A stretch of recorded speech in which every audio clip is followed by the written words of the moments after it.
Hello viewers, welcome to my channel history with Amit sir. আমি অমিত আজ একটি নতুন ভিডিও নিয়ে চলে এসে গেছি। ক্লাস 10-এর ইতিহাসের সপ্তম অধ্যায় 20 শতকের ভারতে নারী, ছাত্র ও প্রান্তিক জনগোষ্ঠীর আন্দোলন, বৈশিষ্ট্য ও বিশ্লেষণ। এই অধ্যায়ের আমরা 2 নম্বরের প্রশ্ন দেখে নেব কিছু। প্রথম প্রশ্নে আসছি। তার আগে বলে রাখি, ইতিহাসের বিভিন্ন ধরনের ভিডিও পেতে আমাদের চ্যানেলটি সাবস্ক্রাইব করে রাখো। ভিডিও যদি ভালো লাগে তাহলে লাইক, শেয়ার, কমেন্ট করো, যা আমার পরবর্তী ভিডিও বানানোর পাথেয় হয়ে দাঁড়াবে। প্রথম প্রশ্ন, 1905 খ্রিস্টাব্দের 16ই অক্টোবর বাংলার নারী সমাজ কেন অরন্ধন দিবস পালন করে? উত্তর কি দিয়েছি না, 20 শতকের প্রথম দশকে 1905 খ্রিস্টাব্দে বঙ্গভঙ্গকে কেন্দ্র করে বাংলায় যে স্বদেশী ও বয়কট আন্দোলনের সূচনা হয়, বাংলায় যে স্বদেশী এবং বয়কট আন্দোলনের সূচনা হয়েছিল, সেই আন্দোলনে নারী সমাজ স্বতঃস্ফূর্তভাবে অংশগ্রহণ করেছিল। 1905 খ্রিস্টাব্দে আমরা জানি বঙ্গভঙ্গ হয়েছিল, তাকে কেন্দ্র করে স্বদেশী এবং বয়কট আন্দোলনের সূচনা হয়েছিল। বয়কট অর্থাৎ বর্জন, স্বদেশী আন্দোলনের বিভিন্ন কর্মসূচির ক্ষেত্রে পড়তেছে বিদেশি দ্রব্য বর্জন করা, স্বদেশী জিনিসপত্র ব্যবহার করা, এইসব। যাই হোক, অরন্ধন দিবস প্রবর্তন কে করেছিলেন? অরন্ধন দিবস রামেন্দ্র সুন্দর ত্রিবেদী 1905 খ্রিস্টাব্দের 16ই অক্টোবর অরন্ধন দিবস পালনের আবেদন জানান। এর উদ্দেশ্যগুলি জেনে নেব এবার। উদ্দেশ্য: অরন্ধন দিবস পালনের উদ্দেশ্য বঙ্গভঙ্গের প্রতিবাদ স্বরূপ বাংলার নারী সমাজ ঘরে ঘরে অরন্ধন দিবস পালন করে। তাহলে বঙ্গভঙ্গের প্রতিবাদ করা একটা উদ্দেশ্য। 2 নম্বর উদ্দেশ্য, রন্ধন কাজ থেকে বিরত থাকার মাধ্যমে নারীরা বঙ্গভঙ্গের বিরোধিতা করতে চেয়েছিল। 3 নম্বর, নারীরা অরন্ধন দিবস পালনের মধ্য দিয়ে এক প্রকার জাতীয় শোক প্রকাশ করেছিল। পরের প্রশ্ন দেখে নেব। 2 নম্বর প্রশ্ন, লক্ষ্মীর ভাণ্ডার কে এবং কেন গড়ে তোলেন? বঙ্গভঙ্গ বিরোধী আন্দোলনের সময়কালে বিদেশি দ্রব্য বয়কট এবং স্বদেশী দ্রব্য গ্রহণের তোড়জোড় পড়ে। সেই সময় দেবেন্দ্রনাথ ঠাকুরের কন্যা স্বর্ণকুমারী দেবী, সেই স্বর্ণকুমারী দেবীর কন্যা সরলা দেবী চৌধুরানী লক্ষ্মীর ভাণ্ডার গড়ে তোলেন।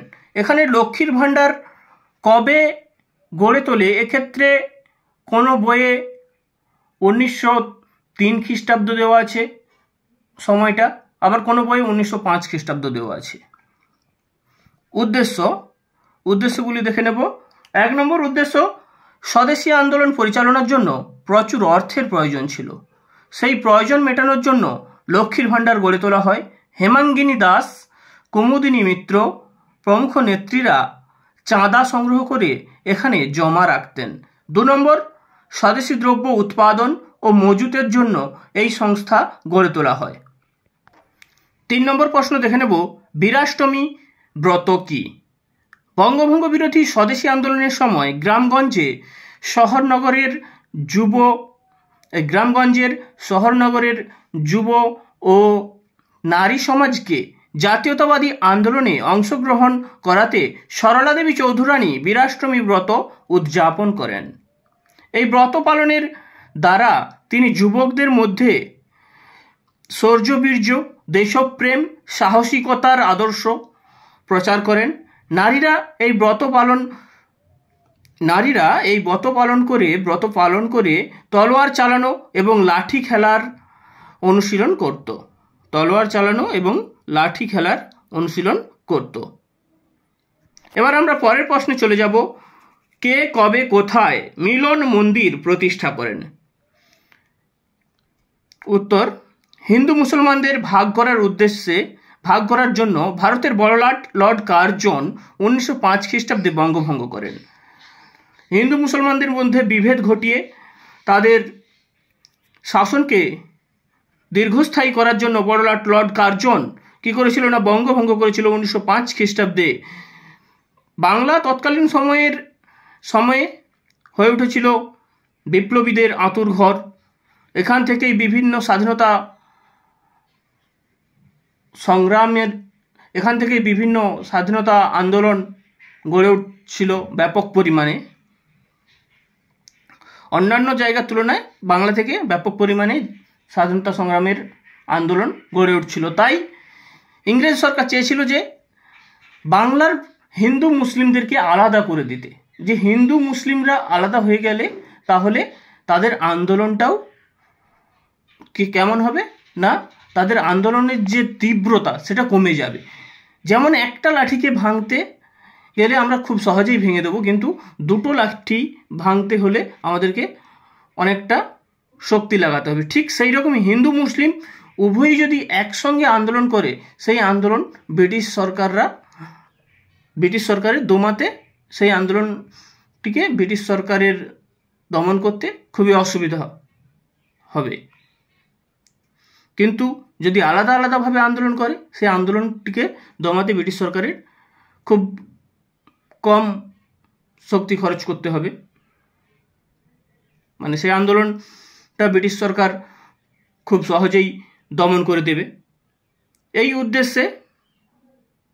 এইরকম উদ্দেশ্য নিয়ে কিন্তু হিন্দু মুসলিমদের মধ্যে ভেদাভেদ ঘটাবার জন্য বঙ্গভঙ্গ করেছিল। কিন্তু তারা অন্যদিকে যুক্তি দেখাচ্ছে যে বাংলা এত বড় প্রদেশ, আমাদের শাসন করতে অসুবিধা হচ্ছে, তাই আমরা বাংলাকে ভাগ করতেছি। কিন্তু তাদের পিছনে তাদের মনে মনে কূটনৈতিক চাল ছিল যে হিন্দু মুসলিমদের মধ্যে ভেদাভেদ সৃষ্টি করে দিয়ে তাদের শাসনটাকে দীর্ঘস্থায়ী করা। যাই হোক, হিন্দু মুসলমানদের ভাগ করার জন্য ভারতের বড়লাট লর্ড কার্জন 1905 খ্রিস্টাব্দে বঙ্গভঙ্গ করেন। তার প্রতিবাদে অর্থাৎ বঙ্গভঙ্গের প্রতিবাদে মিলন মন্দির প্রতিষ্ঠিত হয়।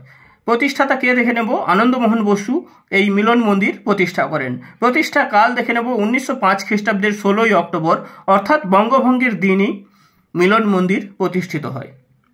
বঙ্গভঙ্গের দিনই। স্থান দেখে নেব আপার সার্কুলার রোড, কলকাতায় এই মিলন মন্দির প্রতিষ্ঠা করা হয়। এই মিলন মন্দিরের প্রতিষ্ঠার সময় হিন্দু মুসলমানদের মধ্যে উৎসাহ ও উদ্দীপনার সঞ্চার ঘটে। এবার আমরা পরের প্রশ্ন দেখে নেব, সরলা দেবী চৌধুরানী বিখ্যাত কেন? ভারতের স্বাধীনতা আন্দোলনে পুরুষদের পাশাপাশি নারীদের ভূমিকাও শ্রদ্ধার সঙ্গে স্মরণীয়। এই নারী আন্দোলনকারিণীদের মধ্যে উল্লেখযোগ্য ছিলেন সরলা দেবী চৌধুরানী। এবার অবদান আমরা দেখে নেব। তিনি ভারতী পত্রিকায় প্রবন্ধ প্রকাশ করে নারী শক্তিকে উজ্জীবিত করেন। এছাড়াও তিনি লক্ষ্মীর ভাণ্ডার প্রতিষ্ঠা করেন। সরলা দেবী 1902-4 খ্রিস্টাব্দে প্রতাপাদিত্য উৎসব, বীরাষ্টমী ব্রত ইত্যাদির আয়োজন করে নারীদের শক্তিমন্ত্রে দীক্ষিত করার চেষ্টা করেন। বঙ্গভঙ্গ বিরোধী আন্দোলনে তার সক্রিয় ভূমিকার জন্য সরলা দেবী স্মরণীয় হয়ে আছেন। 6 নম্বর প্রশ্ন দেখব, মাতঙ্গিনী হাজরা স্মরণীয় কেন?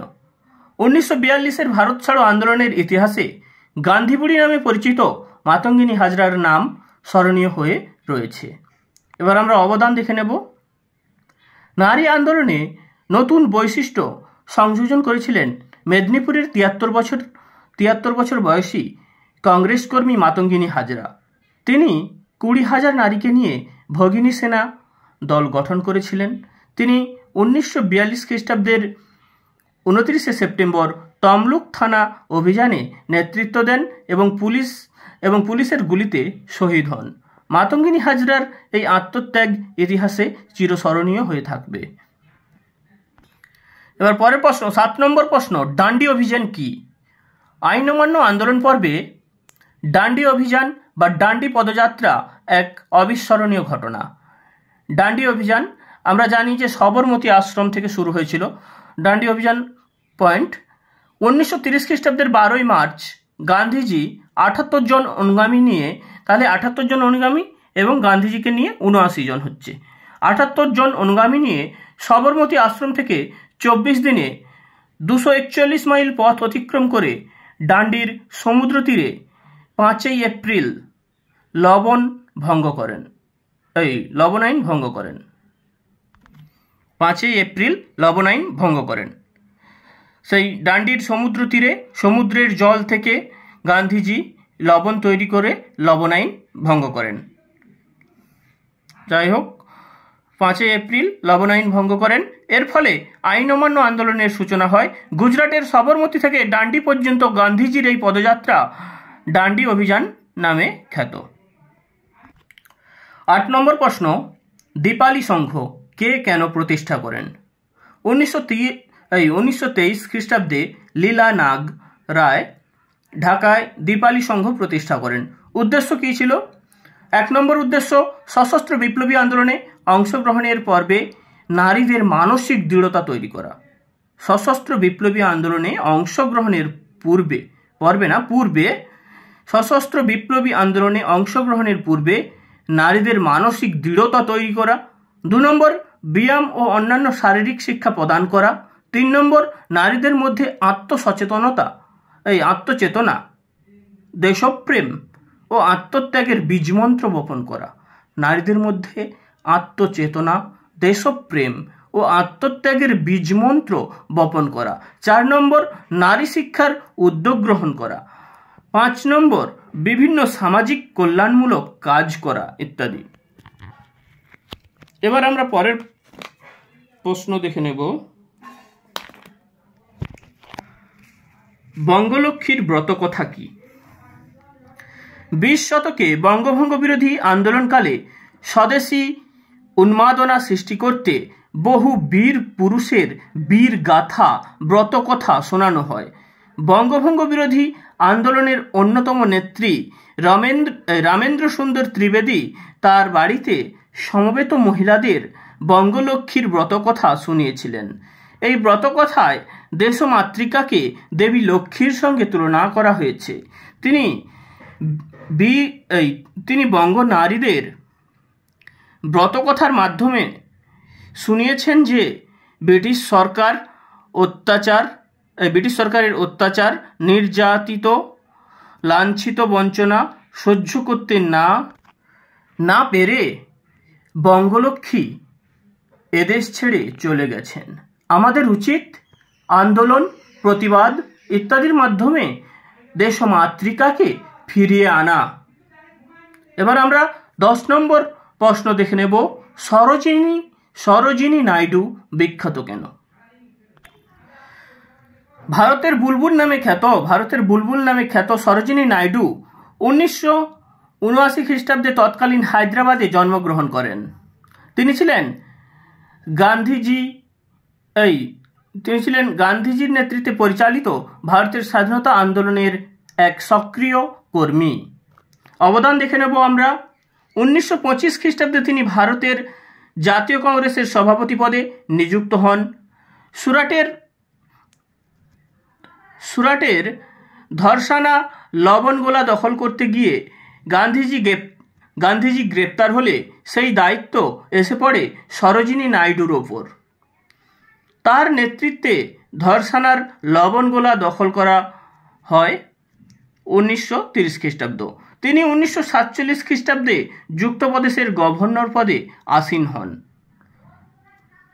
তিনি প্রথম নারী যিনি স্বাধীন ভারতের গভর্নর হয়েছিলেন। সরোজিনীর কাব্য প্রতিভার জন্য মহাত্মা গান্ধী তাকে ভারতের বুলবুল নামে অভিহিত করেছেন। এই যে মহাত্মা উপাধিটি গান্ধীজিকে কে দিয়েছিলেন? রবীন্দ্রনাথ ঠাকুর। যাই হোক,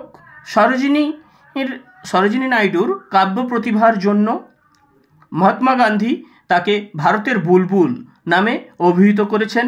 রবীন্দ্রনাথ তাকে ভারত কোকিল নামে আখ্যায়িত করেছেন ভারত কোকিল নামে। 11 নম্বর প্রশ্ন দেখে নেব। কার্লাইল সার্কুলার কি?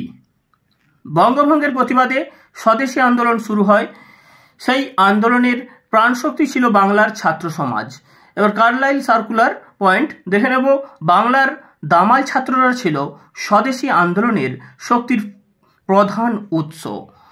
তরুণ সম্প্রদায়ের মধ্যে রাজনৈতিক বিক্ষোভের ব্যাপক প্রসার লক্ষ্য করে ব্রিটিশ কর্তৃপক্ষ দমন নীতি প্রয়োগ করে।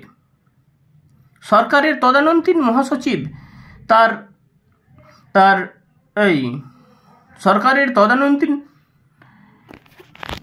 তদানীন্তন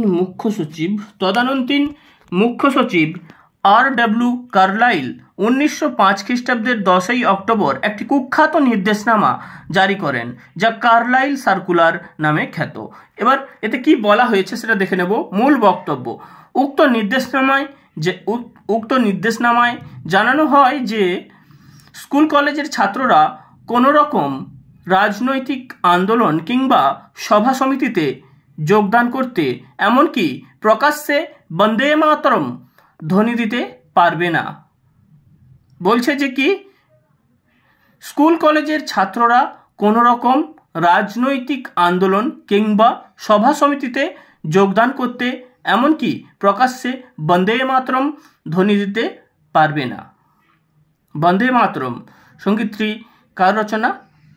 না, বঙ্কিমচন্দ্র চট্টোপাধ্যায়ের। এটি নেওয়া হয়েছে আনন্দমঠ উপন্যাস থেকে। তোমরা আগেই পড়েছো আনন্দমঠ উপন্যাস সম্পর্কে। আনন্দমঠ উপন্যাসটি লেখা হয়েছিল সন্ন্যাসী ফকির বিদ্রোহ এবং 76-এর মন্বন্তর এর পটভূমিতে। যাই হোক, পরের প্রশ্নে আসা যাক। পরের প্রশ্ন, 12 নম্বর প্রশ্ন, অ্যান্টি সার্কুলার সোসাইটি কি? উত্তর দেখে নেব। বঙ্গভঙ্গ বিরোধী স্বদেশী আন্দোলনের সময় সরকার ছাত্রদের ওপর দমন পীড়নের উদ্দেশ্যে বিভিন্ন সার্কুলার জারি করে। এর বিরুদ্ধে অ্যান্টি সার্কুলার সোসাইটি প্রতিষ্ঠিত হয় 5ই নভেম্বর 1905 খ্রিস্টাব্দের 4 নভেম্বর। 1905 খ্রিস্টাব্দের 4 নভেম্বর ছাত্রনেতা শচীন্দ্র প্রসাদ বসু অ্যান্টি সার্কুলার সোসাইটি প্রতিষ্ঠা করেন। কে প্রতিষ্ঠা করলো তাহলে?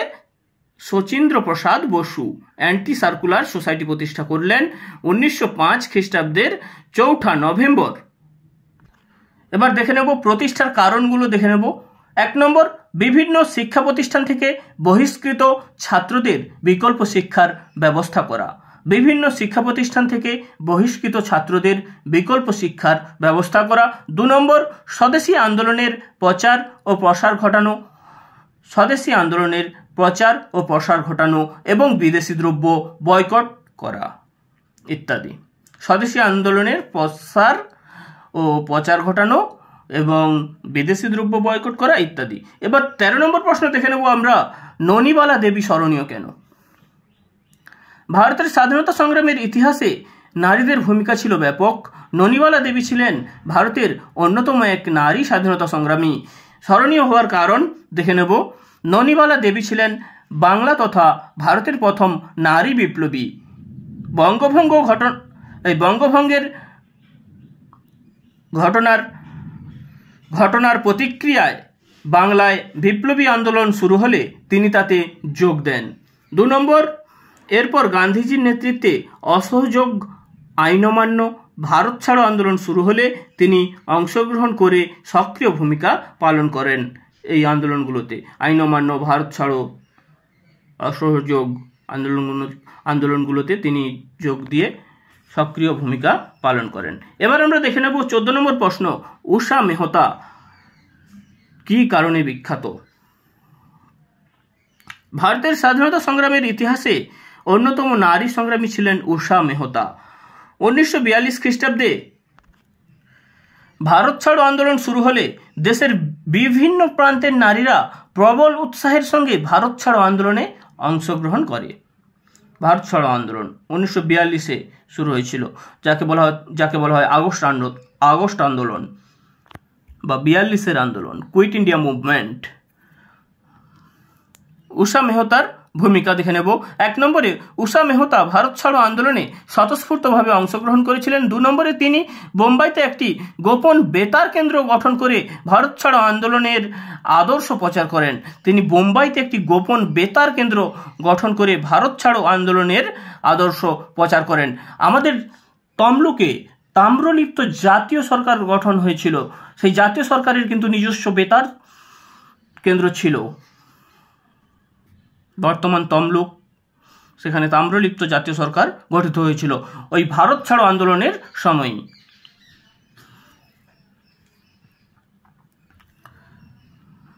15 নম্বর প্রশ্ন দেখে নেব। ভারতের সশস্ত্র বিপ্লবী আন্দোলন 15 নম্বর প্রশ্ন দেখে নেব। প্রীতিলতা ওয়াদ্দেদার স্মরণীয় কেন? ভারতের সশস্ত্র বিপ্লবী আন্দোলনের অন্যতম অগ্নিকন্যা ছিলেন প্রীতিলতা ওয়াদ্দেদার। ছাত্রজীবনে তিনি ঢাকা দীপালি সংঘ, কলকাতার ছাত্র সংঘ এর উৎসাহী কর্মী ছিলেন। স্মরণীয় প্রীতিলতা পয়েন্ট। প্রীতিলতাকে স্মরণ করার উল্লেখযোগ্য কারণগুলি হল: 1 নম্বর, ইন্ডিয়ান রিপাবলিকান আর্মির সহযোদ্ধা হিসেবে 1930 খ্রিস্টাব্দের 18 এপ্রিল চট্টগ্রাম অস্ত্রাগার লুণ্ঠনে তিনি মাস্টারদা সূর্য সেনের সহকর্মী হয়ে দুঃসাহসিক কৃতিত্ব দেখান। ইন্ডিয়ান রিপাবলিকান আর্মি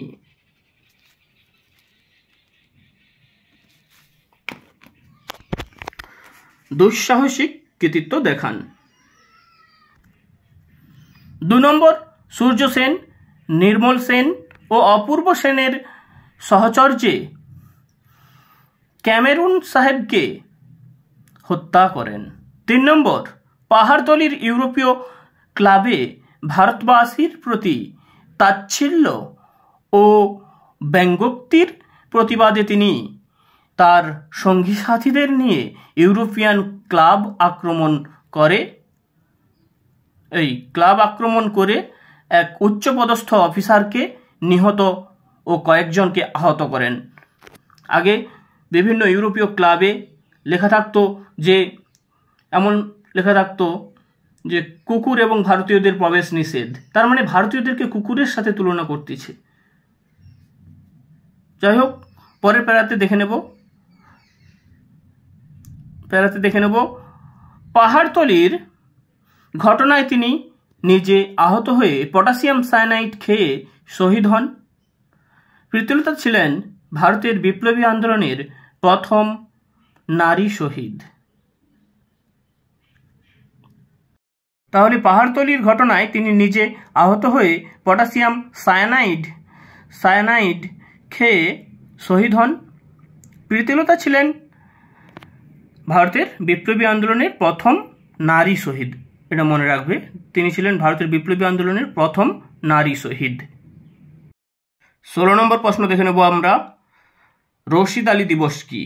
1945 খ্রিস্টাব্দের মাঝামাঝি সময়ে ইঙ্গো মার্কিন সেনাবাহিনীর কাছে পরাজিত হলে আজাদ হিন্দ বাহিনীর বন্দী সেনাদের দিল্লির ঐতিহাসিক লালকেল্লায় বিচার শুরু হয়।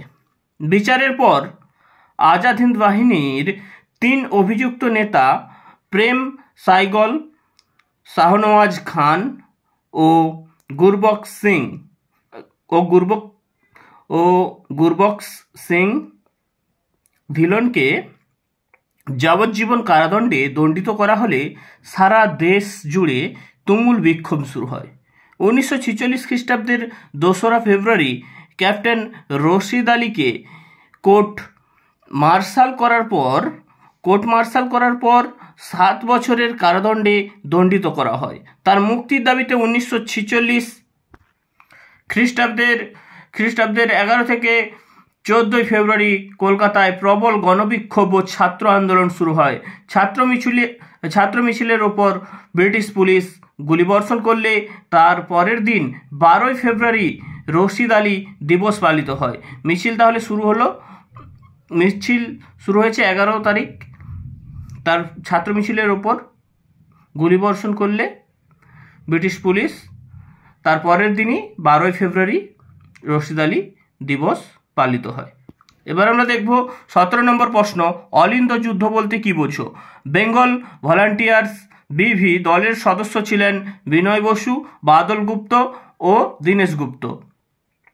এই 3 জন বিপ্লবীর রাইটার্স বিল্ডিং অভিযানই অলিন্দ যুদ্ধ নামে পরিচিত। এবার অলিন্দ যুদ্ধ পয়েন্ট। 1930 খ্রিস্টাব্দে 8ই ডিসেম্বর বিপ্লবী বিনয় বসু, বাদল গুপ্ত ও দীনেশ গুপ্ত কলকাতার রাইটার্স বিল্ডিং আক্রমণ করেন। রাইটার্স বিল্ডিংয়ে ঢুকে তারা কারা বিভাগের অত্যাচারী ইন্সপেক্টর জেনারেল সিম্পসনকে গুলি করে হত্যা করেন। এরপর বিরাট পুলিশ বাহিনী এই 3 বিপ্লবীকে চারদিক থেকে ঘিরে ফেললে পুলিশের সঙ্গে তাদের খণ্ডযুদ্ধ বাধে। ইতিহাসে এটি অলিন্দ যুদ্ধ নামে খ্যাত। এবার আমরা পরের প্রশ্ন দেখে নেব। 18 নম্বর প্রশ্ন, বীণা দাস স্মরণীয় কেন? বীণা দাস ছিলেন একজন বিপ্লবী এবং তার দিদি কল্যাণী দাসের প্রতিষ্ঠিত ছাত্রসংঘের একজন সদস্যা। পরে বিপ্লববাদী সংস্থা যুগান্তর দলের সক্রিয় সদস্য হন। পরের প্যারাতে দেখে নেব 1932 খ্রিস্টাব্দের 5ই ফেব্রুয়ারি কলকাতা বিশ্ববিদ্যালয়ের সমাবর্তন অনুষ্ঠানে কুখ্যাত বাংলার গভর্নর স্টিফেন জ্যাকসনকে লক্ষ্য করে গুলি ছোড়েন। অল্পের জন্য জ্যাকসন সাহেব প্রাণে বেঁচে গেলেও বিচারে বীণার 9 বছরের সশ্রম কারাদণ্ড হয়। 19 নম্বর প্রশ্ন এবার আমরা দেখে নেব, সূর্য সেন বিখ্যাত কেন? বাংলার বিপ্লবী আন্দোলনের ক্ষেত্রে ইন্ডিয়ান রিপাবলিকান আর্মি নামক বিপ্লবী সংস্থার প্রতিষ্ঠাতা ও বিখ্যাত ঘটনা চট্টগ্রাম অস্ত্রাগার লুণ্ঠনের নায়ক ছিলেন মাস্টারদা নামে পরিচিত সূর্য সেন। 1930 খ্রিস্টাব্দের 18ই এপ্রিল চট্টগ্রাম অস্ত্রাগার লুণ্ঠনের পর বিপ্লবীরা চট্টগ্রাম বিপ্লবী সরকার প্রতিষ্ঠা করেন। 1933 খ্রিস্টাব্দে সূর্য সেন ধরা পড়েন এবং বিচারে তার ফাঁসি হয়। সুদক্ষ নেতৃত্ব এবং অসীম সাহসিকতার জন্য ইতিহাসে তিনি চিরস্মরণীয়। মনে রাখবে, আমাদের মাস্টারদা সূর্য সেন কিন্তু অঙ্কের শিক্ষক ছিলেন। 20 নম্বর প্রশ্ন, দলিত কাদের বলা হতো? দলিত কথাটি এসেছে দলন শব্দ থেকে, যার অর্থ দমিয়ে রাখা। ভারতে বর্ণ ব্যবস্থাযুক্ত সমাজ ব্যবস্থায় উচ্চ বর্ণের দ্বারা শোষিত ও অত্যাচারিত নিম্নবর্ণের হিন্দু বা অস্পৃশ্যরা ঔপনিবেশিক শাসনকালে দলিত নামে পরিচিতি লাভ করে। অর্থনৈতিক, সামাজিক ও ধর্মীয় অধিকার থেকে এরা বঞ্চিত ছিল, অর্থাৎ মন্দিরে প্রবেশ, পুকুর বা জলাধারা ব্যবহার, বিদ্যালয়ে লেখাপড়া, সামাজিক মেলামেশার ক্ষেত্রে এরা বঞ্চিত ছিল। Doctor B.R.. আম্বেদকর ছিলেন দলিতদের নেতা। মহাত্মা গান্ধী দলিতদের হরিজন আখ্যা দেন। বর্তমানে প্রশাসনিক পরিভাষায় দলিত বলতে সাধারণভাবে তপশিলিভুক্ত জাতি, শিডিউল কাস্টকে বোঝায়। 21 নম্বর প্রশ্ন দেখে নেব আমরা। 1932 সালে ভারতের জাতীয়তাবাদী আন্দোলন 21 নম্বর প্রশ্ন দেখব। প্রশ্ন কি আছে না, সাম্প্রদায়িক বাঁটোয়ারা কি? 1932 সালে ভারতের জাতীয়তাবাদী আন্দোলনকে দুর্বল করার জন্য ব্রিটিশ প্রধানমন্ত্রী রামসে ম্যাকডোনাল্ডের পরামর্শে ভারতে ব্রিটিশ সরকার যে বিভাজন ও শাসন নীতি গ্রহণ করে তা সাম্প্রদায়িক বাঁটোয়ারা নামে পরিচিত। রামসে ম্যাকডোনাল্ড বর্ণ হিন্দু, অনুন্নত হিন্দু, মুসলিম, খ্রিস্টান সহ প্রত্যেক সম্প্রদায়ের জন্য পৃথক নির্বাচন এবং আসন সংরক্ষণের নীতি ঘোষণা করেন। তার সাম্প্রদায়িক বাঁটোয়ারা নীতিতে দলিত নেতা, তাহলে রামসে ম্যাকডোনাল্ড বর্ণ হিন্দু, অনুন্নত হিন্দু, মুসলমান, খ্রিস্টান সহ প্রত্যেক সম্প্রদায়ের জন্য পৃথক নির্বাচন এবং আসন সংরক্ষণের নীতি ঘোষণা করেন তার সাম্প্রদায়িক বাঁটোয়ারা নীতিতে। দলিত নেতা আম্বেদকর ছিলেন সাম্প্রদায়িক বাঁটোয়ারার সমর্থক, কিন্তু মহাত্মা গান্ধী ছিলেন এর বিরোধী। এবার আমরা 22 নম্বর প্রশ্ন দেখে নেব। পুনা চুক্তি কি? সাম্প্রদায়িক বাঁটোয়ারা নীতি 1932 খ্রিস্টাব্দ ঘোষিত হলে মহাত্মা গান্ধী দলিতদের পৃথক নির্বাচনের বিরোধিতা করেন এবং এর বিরুদ্ধে তিনি 1932 খ্রিস্টাব্দের 20 সেপ্টেম্বর জোরদার জারবেদা জেলে অনশন শুরু করেন। বি.আর. আম্বেদকর এ সময় তার দাবি ত্যাগে অসম্মত হন। শেষ পর্যন্ত প্রাপ্ত আসনের দ্বিগুণ লাভের বিনিময়ে গান্ধীজি ও আম্বেদকরের মধ্যে 1932 খ্রিস্টাব্দের 24 সেপ্টেম্বর পুনা চুক্তি স্বাক্ষরিত হয়। তাহলে পুনা চুক্তি কাদের মধ্যে স্বাক্ষরিত হলো? গান্ধীজি এবং আম্বেদকরের মধ্যে, দলিত নেতা গান্ধীজি এবং আম্বেদকরের মধ্যে। শর্ত কি ছিল? পুনা চুক্তির শর্তগুলি হলো: 1 নম্বর, হিন্দুদের মধ্যে বর্ণ হিন্দু ও অনুন্নত হিন্দুদের পৃথক নির্বাচনের নীতি পরিত্যাগ করা হয়। 2 নম্বর, কেন্দ্রীয় আইনসভায় দলিতদের জন্য 18% আসন সংরক্ষণের ব্যবস্থা করা হয়। 18% আসন সংরক্ষণের ব্যবস্থা করা হয়। লক্ষ্মী স্বামীনাথন বা লক্ষ্মী সাইগল বিখ্যাত কেন? নেতাজি সুভাষচন্দ্র বসুর আজাদ হিন্দ ফৌজের নারী বাহিনীর নাম ছিল ঝাঁসি রানী ব্রিগেড। এই নারী বাহিনীর নেতৃত্বভার তুলে দিয়েছিলেন শ্রীমতী লক্ষ্মী স্বামীনাথনকে। নেতাজি এই নারী বাহিনীর নেতৃত্বভার তুলে দিয়েছিলেন শ্রীমতী লক্ষ্মী স্বামীনাথনকে। পরে তিনি লক্ষ্মী সাইগল নামে পরিচিত হন। কৃতিত্ব দেখে নেব পয়েন্ট। লক্ষ্মী স্বামীনাথন আজাদ হিন্দ বাহিনীর ঝাঁসি ব্রিগেডের দায়িত্ব গ্রহণ করেন। মালয় ও বার্মার মহিলা স্বেচ্ছাসেবীদের নিয়ে তিনি ঝাঁসি ব্রিগেডকে শক্তিশালী করেন। 1945 খ্রিস্টাব্দে তিনি ব্রিটিশ সেনা কর্তৃক গ্রেপ্তার হন এবং 1946 খ্রিস্টাব্দ পর্যন্ত বার্মায় বন্দী থাকেন। আইএনএ ইন্ডিয়ান ন্যাশনাল আর্মি এর বিচার চলাকালীন তিনি ভারতে ফেরেন। স্বাধীন ভারতে তিনি রাজ্যসভায় সিপিআইএম দলের প্রতিনিধি হন। পরের প্রশ্ন দেখে নেব 24 নম্বর প্রশ্ন। মাদ্রাজে কেন জাস্টিস পার্টি গঠিত হয়? ভারতে সামাজিক ন্যায় প্রতিষ্ঠার জন্য যেসব আন্দোলন ও দল গঠিত হয় তার মধ্যে অন্যতম ছিল জাস্টিস পার্টি। মাদ্রাজ অঞ্চলের দলিত শ্রেণীর মানুষরা 1916 খ্রিস্টাব্দে জাস্টিস পার্টি প্রতিষ্ঠা করেন। কিসের জন্য প্রতিষ্ঠা করেছিল? প্রতিষ্ঠার কারণগুলো দেখে নেব। মাদ্রাজ অঞ্চলে সংস্কৃত ভাষার চাপে তামিল ভাষা ও সংস্কৃতি বিপন্ন হয়ে পড়ে, তাই এই ভাষা ও সংস্কৃতি রক্ষার প্রয়োজনীয়তা দেখা দেয়। এটা একটা উদ্দেশ্য। 2 নম্বর পয়েন্ট দেখে নেব। ভেলাল উপজাতির মানুষেরা ব্রাহ্মণ্যবাদের বিরোধিতা করেন। এটা আর একটা উদ্দেশ্য। 25 নম্বর প্রশ্ন দেখে নেব, লাস্ট প্রশ্ন। মতুয়া কারা? মতুয়া হিন্দু ধর্মীয় নিম্নবর্ণের হিন্দু একটি লোক সম্প্রদায়। মতুয়া শব্দের অর্থ হলো মেতে থাকা। হরিনামে যিনি বা যারা মেতে থাকেন তিনি বা তারাই মতুয়া। আবার অনেকের মতে ধর্মে যার মন আছে সেই মতুয়া। পরে পেরাতে দেখব মতুয়া সম্প্রদায় একেশ্বরবাদে বিশ্বাসী। তাদের বিশ্বাস ভক্তিতেই মুক্তি, সাধন পদ্ধতির মাধ্যমে ঈশ্বর লাভই তাদের মূল লক্ষ্য। মানে সাধনার মাধ্যমে ঈশ্বর লাভই তাদের মূল লক্ষ্য। এখানে কোনো জাতি, ধর্ম, বর্ণ ভেদাভেদ নেই ধনী নির্ধনের পার্থক্য। সকলেই ঈশ্বরের সন্তান। এই ধর্ম সম্প্রদায়ের প্রচারকদের বলা হয় গোসাই। এই ধর্মের মূল বাণী হলো হরিধ্যান। এই ধর্মের মূল বাণী হলো হরিধ্যান, হরিজ্ঞান, হরিনাম সার। এই ধর্মের মূল বাণী হলো কি না হরিধ্যান, হরিজ্ঞান, হরিনাম সার। Thank you. আজ এ পর্যন্ত। ইতিহাসের বিভিন্ন ধরনের ভিডিও পেতে আমাদের চ্যানেলটি সাবস্ক্রাইব করে রাখো। ভিডিও যদি ভালো লাগে তাহলে লাইক, শেয়ার, কমেন্ট করো। Thank you.